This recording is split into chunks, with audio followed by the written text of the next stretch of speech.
I'm well, and good morning, and thank you for everyone who's logged in to today's webinar. Great to see some familiar names as well. Good morning to each of you. As mentioned, this presentation was originally going to be a joint presentation between myself as the Managing Director of Seneca Marketing and Natalia Pereira, our Innovation Director. Unfortunately, Natalia's had an unexpected trip to the dentist and isn't exactly in a talking state at the moment. But she is watching today's webinar. She will be monitoring the feedback and the comments as they come through. So while I'll be the one that's providing the verbal presentation, she certainly is part of today's session as well.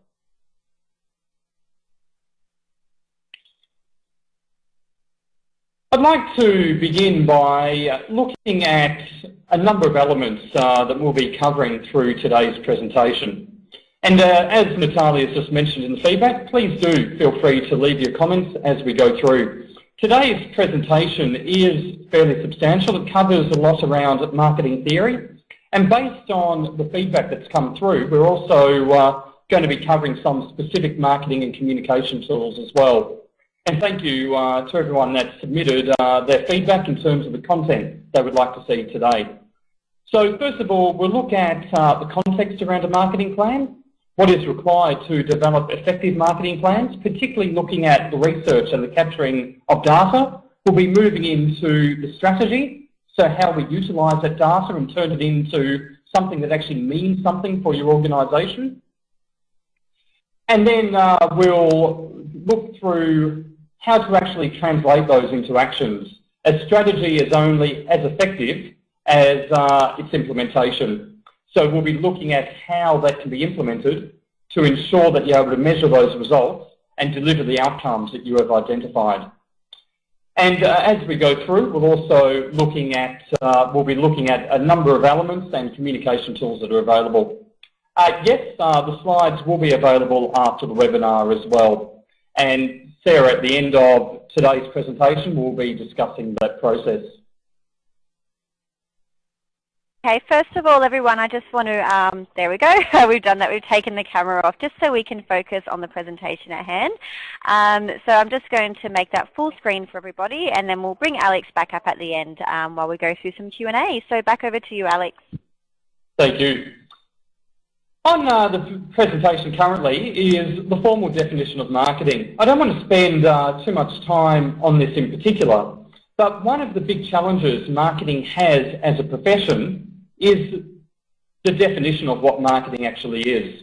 And the fact that for many people, marketing can mean anything from graphic design, through to telesales, through to direct mail pieces, through to the whole gamut of a whole range of tools that are used to deliver marketing outcomes.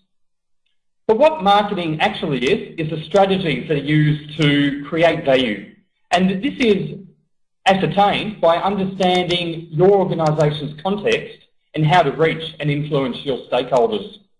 You notice here that we're talking about stakeholders. We're not just talking about clients or customers.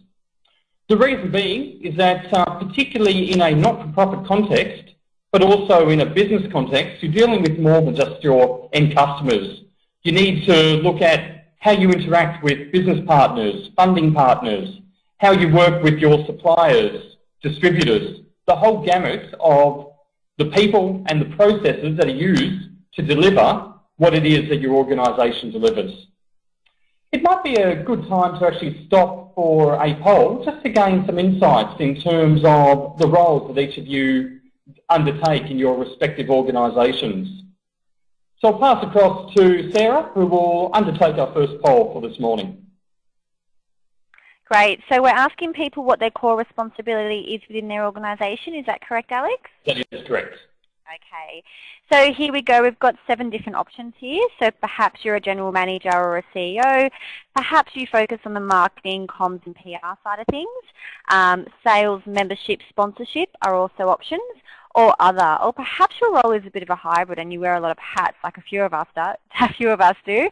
Either way, like Bonnie's just done, please feel free to comment in the Q&A box in the bottom left-hand corner and we can get some discussion going. And then you can see some results coming through, Alex. Certainly can. And a great mix here this morning, a mix between the overall management responsibilities, marketing and communications. I understand that quite a number of roles are actually shared, but for this purpose, let's focus on the one that is your core responsibility.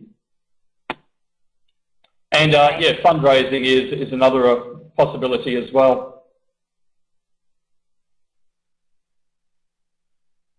Okay, there's the final results from that poll. So 28% are just in marketing as a full function. So we'll close that and then we'll move on. And in many organisations, obviously, roles are shared. So thank you for completing that poll. It provides an understanding of, I guess, the content that you'd like to see through this morning. An effective marketing plan begins by understanding what your business or strategic plan needs. And I like to draw the analogy that a business plan looks at what you want to achieve.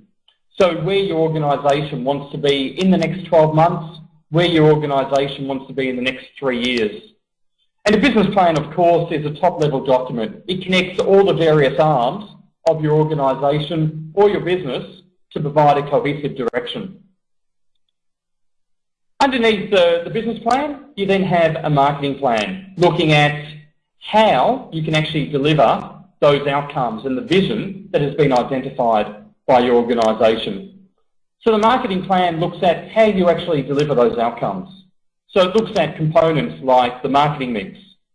It looks at the mix of your products, your services, pricing, the people that you want to reach, the tools that are available to reach those stakeholders, and it sets out actions that achieve those goals.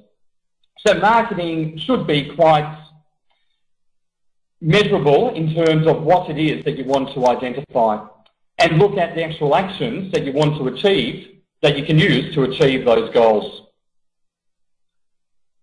So an effective marketing plan complements the existing direction of your organisation, and it needs to understand the broader context of your organisation.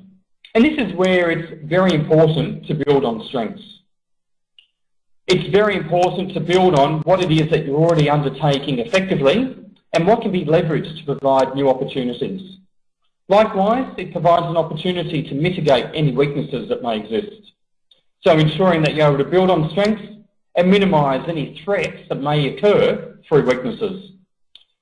An effective marketing plan identifies timeframes, and we'll be going into a number of these elements in further detail shortly, and it encourages collaboration. The number one tool to ensure that a marketing plan can be adopted across an